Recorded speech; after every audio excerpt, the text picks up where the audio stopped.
Hello dear students, I am Ranjit Kumar working as teacher at Government High School Hathal from district Rajouri. Dear students, Director School Education Jammu की तरफ से चलाई जा रही home classes में आप सबको वेलकम है। लास्ट वीडियो में हमने क्लास 11 की फिजिक्स का second unit physical world and measurement, इस यूनिट का एक टॉपिक सिग्निफिकेंट फिगर्स और रूल्स ऑफ राउंडिंग ऑफ के बारे में डिस्कशन किया था। आज हम नेक्स्ट टॉपिक जो डिस्कस करने जा रहे हैं उसका नाम है एरर। डियर स्टूडेंट, हिंदी में एरर का मतलब होता है त्रुटि, कमी, गलती, लेकिन फिजिक्स और केमिस्ट्री में एरर का क्या मीनिंग है, एरर क्या रिप्रेजेंट करती है, इसको समझने के लिए हम एक छोटी सी एग्जांपल कंसीडर करते हैं। पहले डियर स्टूडेंट, आपने 10th क्लास में पढ़ा था रिफ्रैक्टिव इंडेक्स, याद है ना? रिफ्रैक्टिव इंडेक्स किससे डिनोट करते थे इसको? म्यू से। Mu is equal to C upon V, ratio of speed of light in vacuum to speed of light in medium. For water refractive index कितना आता था? फॉर वाटर म्यू कितना आता था? 1.33। ये एक्चुअल वैल्यू है रिफ्रैक्टिव इंडेक्स ऑफ वाटर की।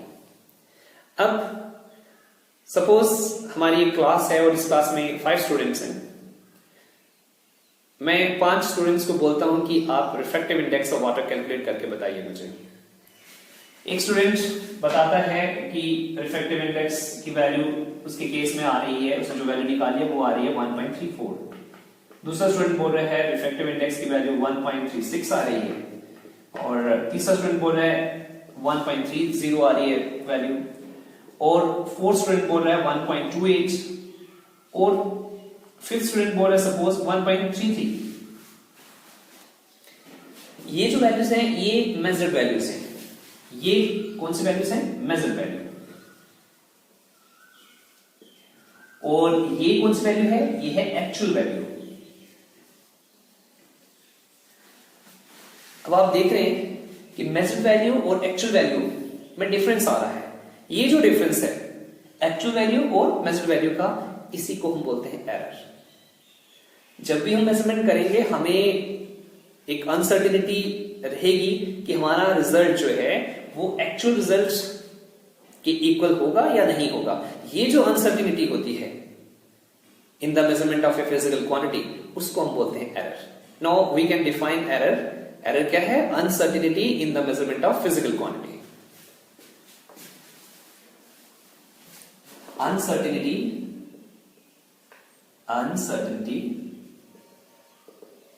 in measurement of physical quantity। एक फिजिकल क्वांटिटी की मेजरमेंट में जो अनसर्टेनिटी होती है उसको हम क्या बोलते हैं? एरर। अगर एरर होगी तो हमारा रिजल्ट क्या रहेगा? डाउटफुल रहेगा। इसलिए हमारे लिए बहुत जरूरी है कि हमें पता होना चाहिए कि एरर कैसे होती है, कितने तरह की एरर होती है, और क्या तरीके हैं जिनसे हम एरर को मिनिमाइज कर सकें, कम कर सकें।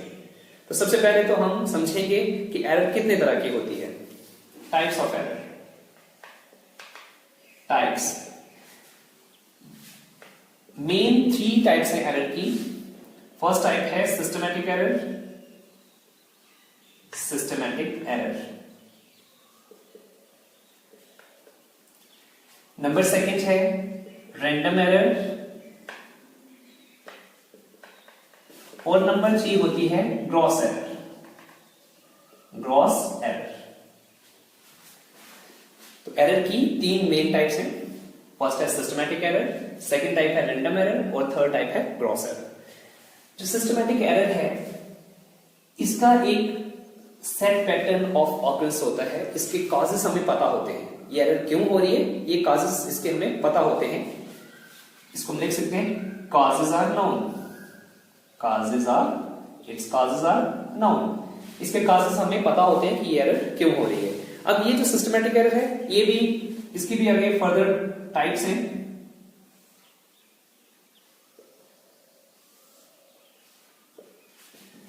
First is instrumental error.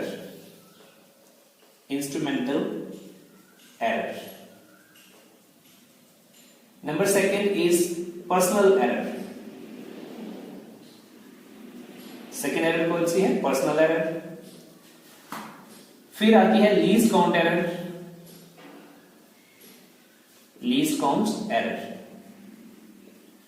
और एक टाइप इसकी और होती है जिसको बोलते हैं नेचुरल एरर।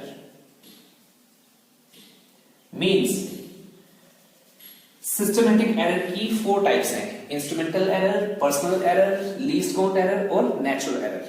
इसको याद रखने के लिए एक आपको मैं निमोनिक्स बताता हूं, IPL नहीं, IPL नहीं। इस बार कोविड-19 के कारण आप लोग IPL के मैचेस नहीं देख पाए हो, तो ये निमोनिक्स आप यहां पे भी यूज कर सकते हो। IPL नहीं, I means instrumental error, P means personal error, L for least count error और N for नेचुरल एरर।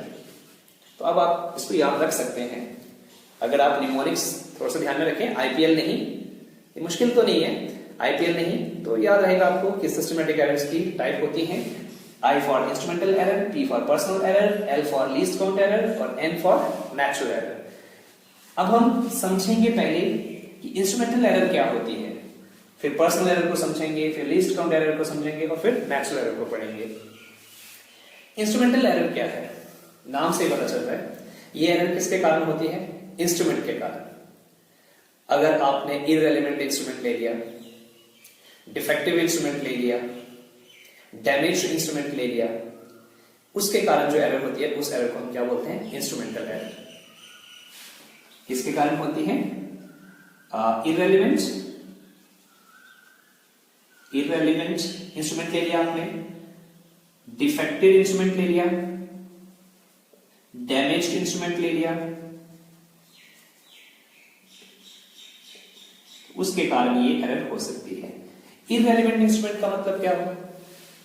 देखिए, आपने पोटेंशियल डिफरेंस मेजर करना है तो उसके लिए आपको इंस्ट्रूमेंट कौन सा यूज करना होता है? वोल्टमीटर। लेकिन आप उसके लिए अगर आप एमीटर यूज करेंगे तो नेचुरली उसमें क्या आएगी? रीडिंग डिफरेंट आएगी, उसमें एरर रहेगी। डिफेक्टेड इंस्ट्रूमेंट मींस आपने जो इंस्ट्रूमेंट लिया है उसमें फॉल्टी कैलिब्रेशन है, उसमें जो डिविजन्स हैं वो इक्वल डिवीजन नहीं हुआ है उनमें। जो डिविजन्स हैं, जैसे अगर 5 वोल्ट है और 10 वोल्ट है, इसमें अगर 5 डिविजन्स हैं तो 15 में 5 डिवीजन ना हो, सपोज 7 डिवीजन हो जाए। यहां पर 5 डिवीजन थी 5 और 10 वोल्ट के लिए, यहां पे कितनी थी? सपोज 5 डिवीजन थी, 10 वोल्ट और 15 वोल्ट में कितनी आ गई? 7 डिवीजन आ गई। तो फिर ऐसे इंस्ट्रूमेंट से अगर आप मेजरमेंट करोगे तो डेफिनेटली एरर आएगी। ये हो गया डिफेक्टेड इंस्ट्रूमेंट। डैमेज इंस्ट्रूमेंट क्या हुआ कि आप ऐसा एक इंस्ट्रूमेंट यूज कर रहे हैं जो कि आखिरी सांसें गिन रहा है। जैसे कि इंच टेप है, इंच टेप का आधा पोर्शन जो है वो हैंग कर रहा है और आधा पोर्शन अभी वहां पे ही है, और उससे आप मेजरमेंट कर रहे हैं, तो डेफिनेटली उसके साथ जब मेजरमेंट करोगे तो उसमें एरर आएगी। इस एरर को हम कैसे मिनिमाइज कर सकते हैं? हमें रेलिवेंट इंस्ट्रूमेंट यूज करना है। जिस इंस्ट्रूमेंट के बारे में हमें मैनुअल में बताया गया है, प्रोसीजर में, प्रिकॉशंस में बताया गया है, एपरेटस रिक्वायर्ड में बताया गया है, उसी को हमने यूज करना है। डिफेक्टिव इंस्ट्रूमेंट नहीं होना चाहिए।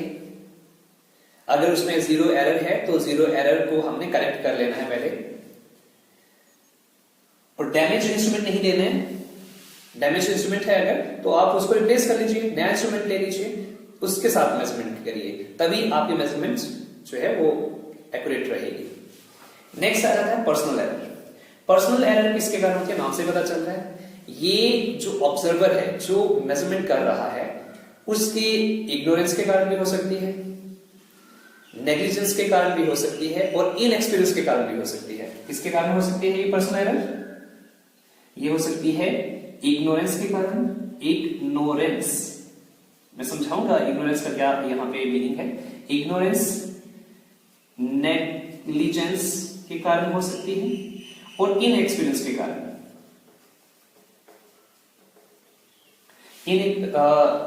इग्नोरेंस कैसे?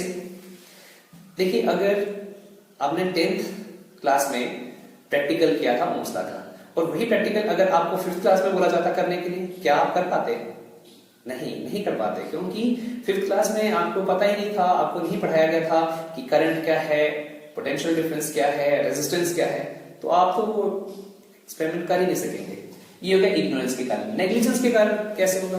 आप 10th क्लास के स्टूडेंट ही हैं, 10th क्लास में आपको ओम्स लॉ का प्रैक्टिकल है और आपको आपके टीचर्स ने बताया है कि रीडिंग किस तरह से लेनी है, लेकिन आप उन प्रिकॉशंस को, उन प्रोसीजर को फॉलो नहीं कर रहे, तो उस समय एरर होगी ही होगी।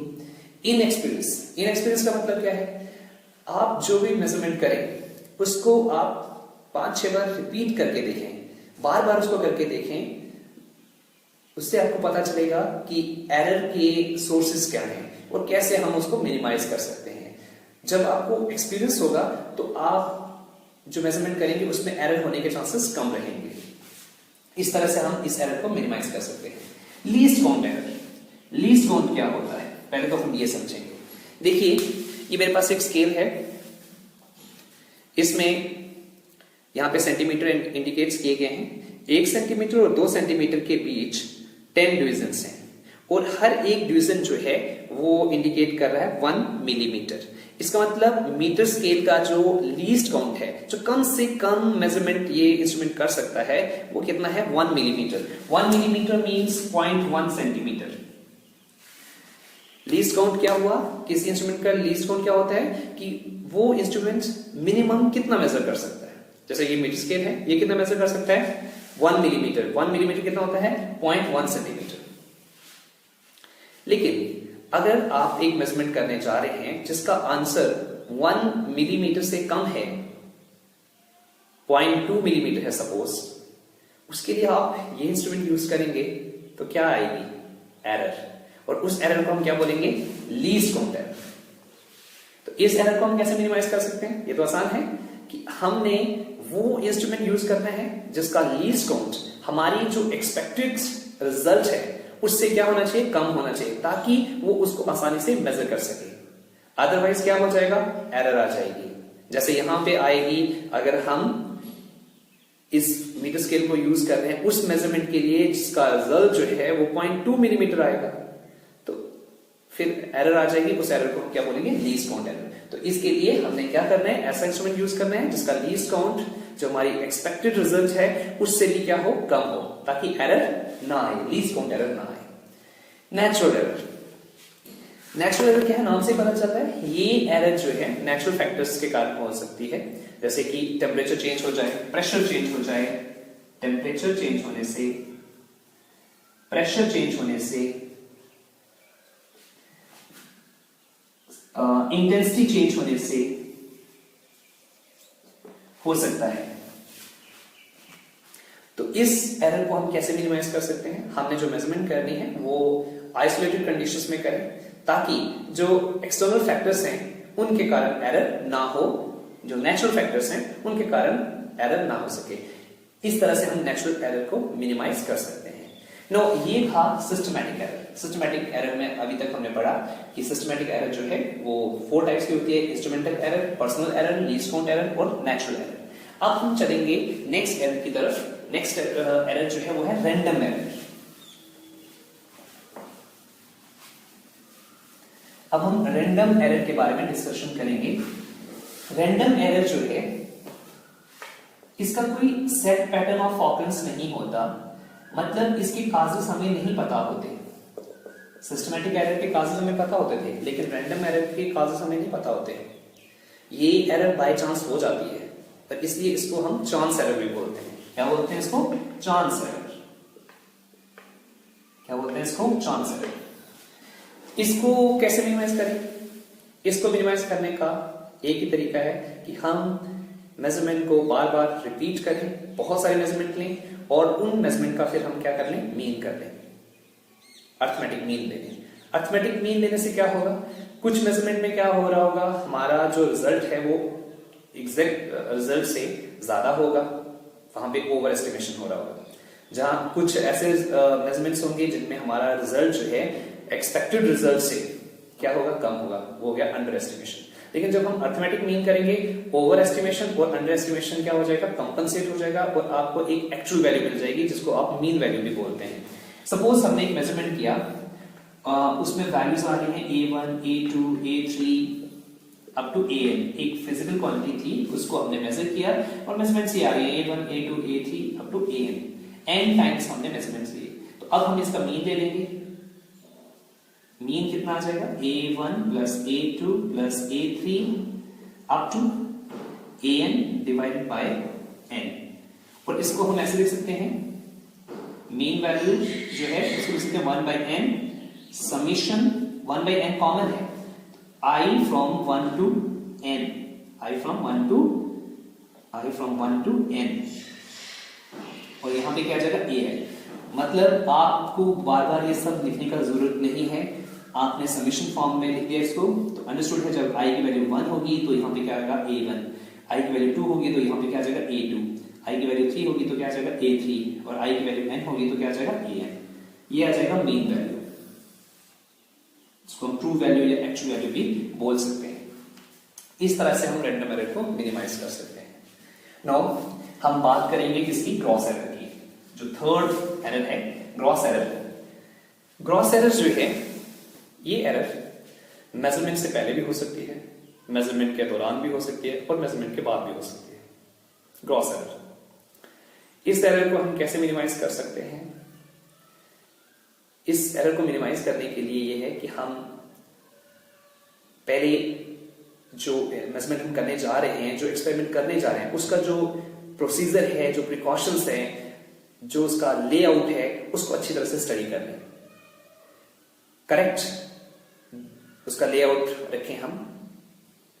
नंबर सेकंड, हम पूरे डिवोशन के साथ रीडिंग को नोट करें, उसमें एरर होने का चांसेस नहीं होना चाहिए। फिर सही फॉर्मूला यूज करें, अगर हम रॉन्ग फॉर्मूला यूज कर देंगे तो एरर तो आएगी इसमें। फिर जो रिजल्ट आया है उसको हम सही से इंटरप्रेट करें। कई बार इंटरप्रिटेशन में भी हम गलती कर जाते हैं और उसके कारण जो एरर होती है उस एरर को हम क्या बोलेंगे, ग्रॉस एरर। समझ आया आपको? ग्रॉस एरर क्या है? ये मेजरमेंट से पहले भी हो सकती है, मेजरमेंट के दौरान भी हो सकती है और मेजरमेंट के बाद भी हो सकती है। और इसको मिनिमाइज करने का यही है कि हम प्रोसीजर प्रिकॉशंस को फॉलो करें, सही फॉर्मूला यूज करें, सही कैलकुलेशंस करें और सही इंटरप्रिटेशन करें, तभी ये एरर जो है मिनिमाइज हो सकती है। तो ये था एरर्स के बारे में, एरर की टाइप्स के बारे में। अब हम एरर का नेक्स्ट टॉपिक करेंगे। नेक्स्ट टॉपिक है एक्सप्रेशन ऑफ एरर। एरर जो है उनको कैसे एक्सप्रेस करते हैं, expression of error. Expression of error,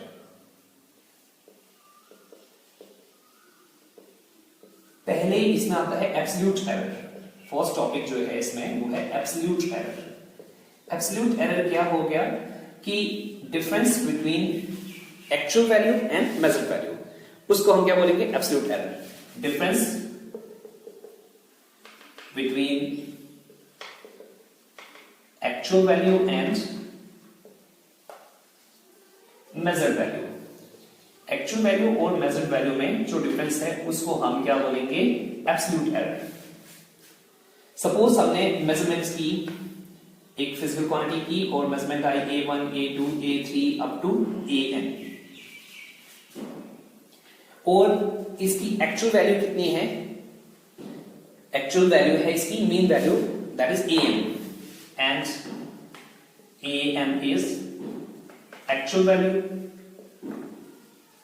then जो एब्सोल्यूट एरर होगी फर्स्ट मेजरमेंट में, उसको हम लिखेंगे delta a1।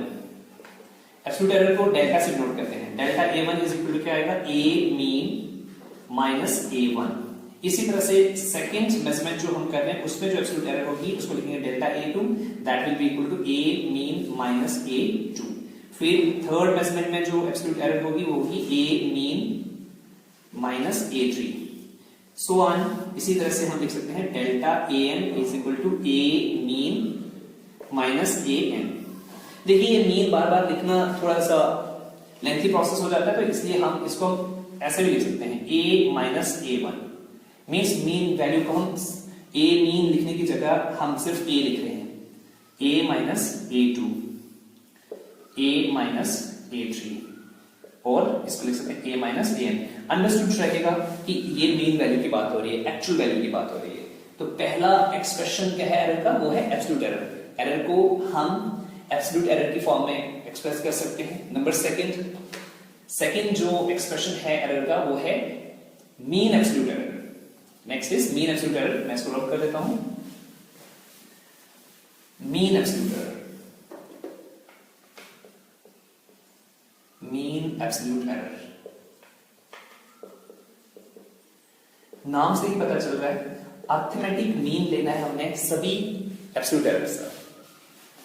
Arithmetic mean of absolute errors, absolute errors का अर्थमेटिक मीन, उसको बोलेंगे मीन एब्सोल्यूट एरर। और इसको हम लिखेंगे delta A mean will be equal to, ये किसके बराबर होगा, delta A1 plus delta A2 plus delta A3 so on up to delta AN divided by n, क्योंकि मीन करना ना हमने, इसको हम लिख सकते हैं delta A mean equal to, यहां भी 1 बाय n कॉमन ले लेंगे, समेशन फॉर्म में लिखेंगे, summation I from 1 to n, और यहां पे क्या रहेगा डेल्टा AI। और जैसे हमने मीन एब्सोल्यूट एरर में बोला था, यहां भी आप देख सकते हैं delta A is equal to mean, बार बार लिखने से अच्छा है कि हम इसको अवॉइड करें। डेल्टा A लिख सकते हैं 1 by n summation I from 1 to n delta AI, ये आ जाएगा मीन एब्सोल्यूट एरर। थर्ड जो एक्सप्रेशन है एरर का, उसको हम बोलते हैं fractional error.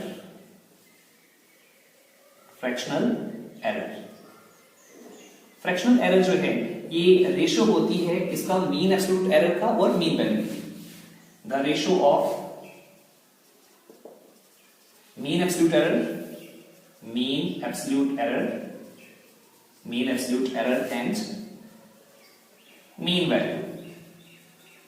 And mean value, और हम इसको लिख सकते हैं फ्रैक्शनल एरर। इसका नाम, दूसरा नाम इसका रिलेटिव एरर भी है। फ्रैक्शनल एरर बोलो या रिलेटिव एरर बोलो, किसके बराबर जाएगा, delta A upon A।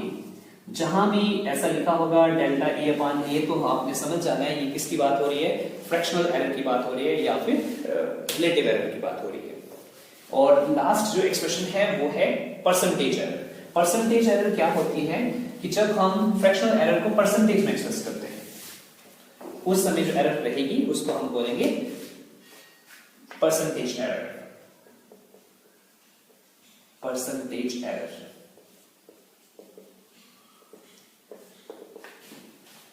Fractional error expressed in percentage. Fractional error expressed in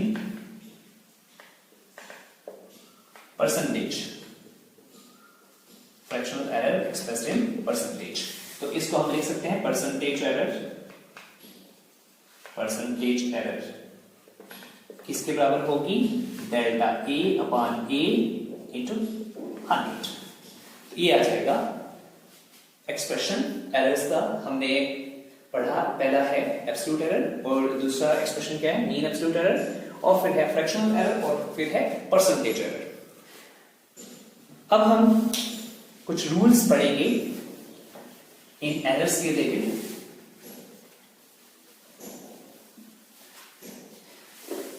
rules of addition and multiplication, rules of addition and multiplication. Addition subtraction करेंगे पहले, rules of addition and subtraction absolute error के हिसाब से।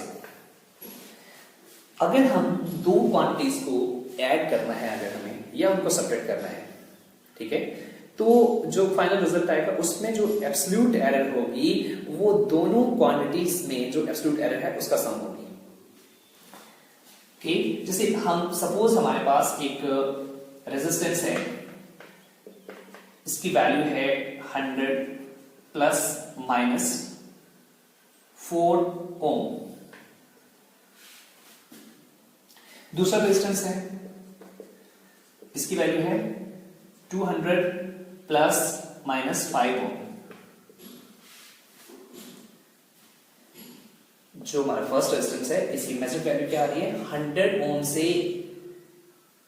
4 ओम कम भी हो सकती है या ज्यादा भी हो सकती है। सेकंड रेजिस्टेंस जो है उसकी वैल्यू कितनी हो सकती है, मेजर्ड वैल्यू, एक्चुअल वैल्यू तो उसकी 200 है, लेकिन 200 से 5 ओम कम भी हो सकती है, 5 ओम ज्यादा भी हो सकती है।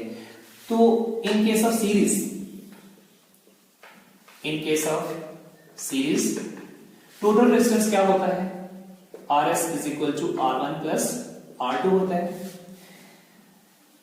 तो जो हमारा नेट रेजिस्टेंस आ रहा है, नेट रेजिस्टेंस क्या आएगा, पहले तो आप मीन वैल्यूज को इनको ऐड कर लीजिए, 200 प्लस 100 कितना आ जाएगा, 300 प्लस फर्स्ट रेजिस्टेंस में ये जो 4 है ये बता रहा है एब्सोल्यूट एरर। यहां पर एब्सोल्यूट एरर क्या है, डेल्टा A कितना है यहाँ पे 4, और यहां पर क्या है डेल्टा B कितना है 5 है।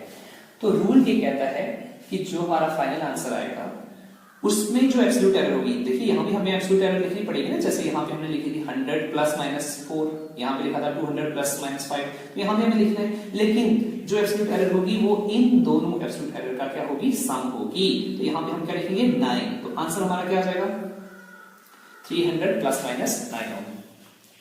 बच्चों समझ आया आपको ये? मैं फिर से रिपीट करता हूं, हमें एक क्वेश्चन दिया गया था कि हमारे पास एक रेजिस्टेंस है R1 जिसकी वैल्यू है 100 प्लस माइनस 4 ओम, मींस मीन वैल्यू है इसकी 100 और इसकी मेजर्ड वैल्यू जो है वो 100 ओम से 4 ओम ज्यादा भी हो सकती है, कम भी हो सकती है। फर्स्ट रेजिस्टेंस में एब्सोल्यूट एरर कितनी है, प्लस माइनस 4, और सेकंड जो रेजिस्टेंस है उसकी वैल्यू दी है 200 प्लस माइनस 5 ओम, मींस मेजर्ड वैल्यू जो है वो 200 ओम से 5 ओम ज्यादा भी हो सकती है, कम भी हो सकती है। तो हमें बताना था कि जब इन रेजिस्टेंसेस को सीरीज में कनेक्ट किया गया तो टोटल रेजिस्टेंस क्या होगा और उसमें एब्सोल्यूट एरर कितनी होगी। तो टोटल रेजिस्टेंस हम जानते हैं, सीरीज के केस में क्या होता है R1 प्लस R2 होता है। तो टोटल रेजिस्टेंस क्या आ जाएगा, पहले तो आप मीन वैल्यूज को ऐड कर देंगे, 200 प्लस 100 कितना आ जाएगा 300, यहां पर एब्सोल्यूट एरर कितनी है 4, यहां पे कितनी है 5, और टोटल कितनी हो जाएगी 4 प्लस 5 कितना आ जाएगा 9। क्लियर है अभी आपको? ये रूल है एडिशन और सब्ट्रैक्शन का इन केस ऑफ एरर। अब हम करेंगे rule of addition and rule of multiplication and division. Next हम करेंगे rule of multiplication and division, rule of multiplication and division, multiplication and division. जब हम दो क्वांटिटीज को मल्टीप्लाई करते हैं या डिवाइड करते हैं उस समय हम एब्सोल्यूट एरर नहीं देखेंगे फाइनल रिजल्ट में, उस समय हम देखेंगे फ्रैक्शनल एरर। ये याद रखिए आप कि एडिशन और सब्ट्रैक्शन के लिए आप एब्सोल्यूट एरर लेंगे, मल्टीप्लिकेशन और डिवीजन के लिए आप क्या लेंगे, फ्रैक्शनल एरर। तो मल्टीप्लिकेशन है जैसे अगर दो नंबर का, जैसे एक हमारे पास क्वांटिटी है z इंटू ए इंटू बी, ये दो क्वांटिटीज हैं a और b, दोनों को हमने मल्टीप्लाई किया तो रिजल्ट ये आ रहा है। तो इसमें जो फ्रैक्शनल एरर होगी वो होगी delta z upon z is equal to delta a upon a plus delta b upon b। Multiplication में क्या होगा, अगर दो नंबर को आप ऐड कर रहे हो, जो फाइनल रिजल्ट आएगा उसकी जो फ्रैक्शनल एरर होगी वो क्या होगी, दोनों नंबर्स की जो फ्रैक्शनल एरर है उसका सम होगी। सिमिलरली ये तो मल्टीप्लिकेशन में था। In case of division, in case of division अगर डिवीजन है, अब डिवाइड करें दो क्वांटिटीज को, z is equal to a upon b, एक क्वांटिटी a है एक क्वांटिटी b है, दोनों को डिवाइड किया आपने, आंसर आ रहा है z। तो इसमें भी जो फ्रैक्शनल एरर होगी वो होगी delta z upon z is equal to delta a upon a plus delta b upon b। तो मल्टीप्लिकेशन और डिवीजन में आपने फ्रैक्शनल एरर लेनी है। और इसके साथ एक और रूल कर लेते हैं हम पहले, फिर उसके बाद हम न्यूमेरिकल करेंगे, एक दो न्यूमेरिकल करेंगे इन्हीं पे based. Rule of exponent, exponent, अगर हम हमारे पास एक क्वांटिटी है a, उसकी पावर कर देते हैं n और हमारे पास आंसर आता है z। अब इसमें भी जो रिलेटिव एरर होगी या फ्रैक्शनल एरर होगी वो होगी delta z upon z is equal to, ये n आपने पहले लिख देना है, डेल्टा a अपॉन a। अब हम एक न्यूमेरिकल करेंगे जिसमें मल्टीप्लिकेशन और डिवीजन और एक्सपोनेंट दोनों के rule at a time apply होंगे। तो ये आपको क्लियर है एक्सपोनेंट का? एक्सपोनेंट का कैसे करना है, आपने जो पावर है उसको पहले लिख देना है और फिर क्या लिखना है, आपने फ्रैक्शनल एरर लिखनी है।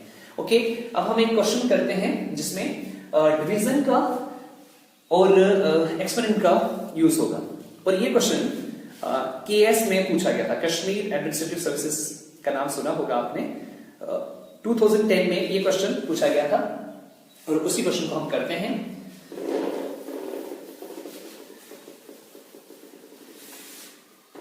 न्यूमेरिकल ये था कि calculate percentage error. Percentage error तो हम तभी निकाल पाएंगे जब फ्रैक्शन एरर हम करेंगे। तो पहले फ्रैक्शन एरर, फिर उसके बाद परसेंटेज कर पाएंगे।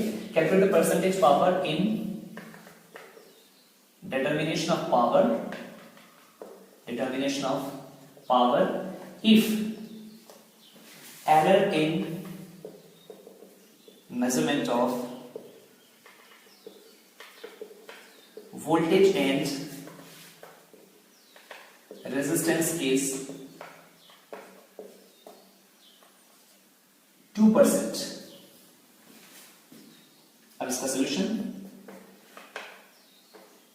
10th क्लास में आपने पढ़ा था कि पावर और वोल्टेज और रेजिस्टेंस का क्या रिलेशन होता है, P is equal to V squared upon R. पढ़ा था ना आपने, 3 आपने रिलेशन पढ़े थे, P is equal to V I, P is equal to I squared R, और एक पढ़ा था आपने P is equal to V squared upon R. तो इस क्वेश्चन में तो यही फॉर्मूला यूज होगा, P is equal to V squared upon R. अब हमें पहले क्या निकालनी है, fractional error, delta P upon P लिखेंगे हम, इक्वल टू, अब देखिए यहां पे डिवीजन भी हो रहा है और यहां पर पावर भी है। पावर का रूल हमने अभी पढ़ा था कि हम क्या करेंगे, पहले लिखेंगे ट्वाइस, फिर क्या लिखेंगे, डेल्टा V अपॉन V। जैसे अभी क्या था ना हमने, Z is equal to a power n था, तो हमने इसका फ्रैक्शनल एरर कैसे लिखा था, delta Z upon Z is equal to n delta a upon a लिखा था। यहां भी ऐसे करेंगे। और डिवाइड में अभी हमने पढ़ा था Z is equal to a upon b था, तो इसका जो फ्रैक्शनल एरर आता था delta Z upon Z is equal to क्या आता था, delta a upon a plus delta b upon b। तो यहां पे भी अब हम क्या करेंगे, लिखेंगे डेल्टा r अपॉन r। अब ये तो फ्रैक्शनल एरर आ गई, अब हम परसेंटेज एरर करेंगे, delta p upon p into 100, और इधर भी 2 delta v upon v into 100, और यहां भी क्या आ जाएगा, delta r upon r into 100। ये इसको ऐसे रखेंगे हम, delta p upon p into 100 2, और ये हमें जो दिया गया है वोल्टेज में जो एरर है, ठीक है, वो कितनी है, 2%। तो कितना आ जाएगा, यहां पे इस पूरे की जगह हम क्या लिख सकते हैं, 2, और यहां पे ये यहां पे भी कितना है, 2, ये कितना आ जाएगा, 2 2 4 प्लस 2 कितना आ जाएगा, 6%। तो इसका आंसर क्या आ जाएगा कि जो हम पावर कैलकुलेट करेंगे उसमें कितनी एरर होगी, 6%। अगर वोल्टेज डिटर्मिनेशन में 2% एरर थी, रेजिस्टेंस डिटर्मिनेशन में भी 2% एरर थी, तो जो हम पावर कैलकुलेट करेंगे उसमें कितनी एरर होगी, 6%। एक और हम न्यूमेरिकल कर लेते हैं जिसमें डिवीजन भी और एक्सपोनेंट भी यूज होगा। ये आपको क्लियर है ना स्टूडेंट्स? अब हम नेक्स्ट टॉपिक करते हैं, next numerical.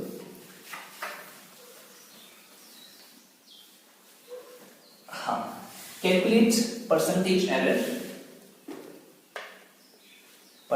Error in determination of z is equal to a cube b square under c d। ये हमारे पास एक एक्सप्रेशन है, इसमें आपने परसेंटेज एरर बतानी है कितनी होगी। If error in measurement of A, B, C and D is 1%, 4%, 3% and 2%। A में जो एरर है वो है 1%, B में कितनी है 4% और C में कितनी है 3% और इसमें कितनी है 2%। ओके, या इसको हम ऐसे कर लेते हैं, यहां पे 3% है, यहां पे 4। सॉल्यूशन, अब एज z किसके बराबर दिया गया है, a क्यूब b स्क्वायर और अंडरूट c और ये आ जाएगा d। अब हम इसको पहले फ्रैक्शन वैल्यू लिखेंगे डेल्टा z अपॉन z, तो एक्सपोनेंट का आपको याद होगा, पहले क्या लिखेंगे 3 डेल्टा a अपॉन a। अब यहाँ पे मल्टीप्लिकेशन आ गया, मल्टीप्लिकेशन में भी वही रूल होता था जो डिवीजन में होता था, तो यहाँ भी प्लस आ जाएगा और यहाँ पे क्या आएगा 2 डेल्टा b अपॉन b। और फिर यहाँ पे क्या आएगा, यहाँ पर c की पावर कितनी है, c की पावर है 1/2, तो 1/2 लिखेंगे और फिर क्या लिखेंगे डेल्टा c अपॉन c और फिर क्या आ जाएगा यहाँ पे 1 into delta d upon d। इसको 100 से मल्टीप्लाई करेंगे, delta z upon z into 100%, ये 3 delta a upon a into 100, 2 delta b upon b into 100, 1/2 delta c upon c into 100 plus delta d upon d into 100। हम इनकी values put करेंगे, ये कौन सी error है, ये है परसेंटेज एरर, ठीक है, delta z upon z into 100, ये आ जाएगा 3 डेल्टा a में कितनी है 1, डेल्टा a में मतलब a में कितनी एरर है 1%, और फिर b में कितना है 3%, ये इस पूरे की जगह हम 3 लिख सकते हैं 1/2, और यहां पे c में कितनी एरर है 4, और यहां पर कितनी है 2%, तो ये कितना आ जाएगा delta z upon z into 100, ये कितना आ जाएगा 3 1 3 3 2 6, और ये इसका हाफ करोगे 2 प्लस 2, तो टोटल कितना आ जाएगा 2 2 4 6 10 एंड 3 13%। और ये एनसीईआरटी का क्वेश्चन है, इवन सीबीएसई में भी ये क्वेश्चन जो है पूछा जाता है कई बार। तो इस तरह से हम एरर, परसेंटेज एरर बता सकते हैं z में कितना परसेंटेज एरर रहेगा।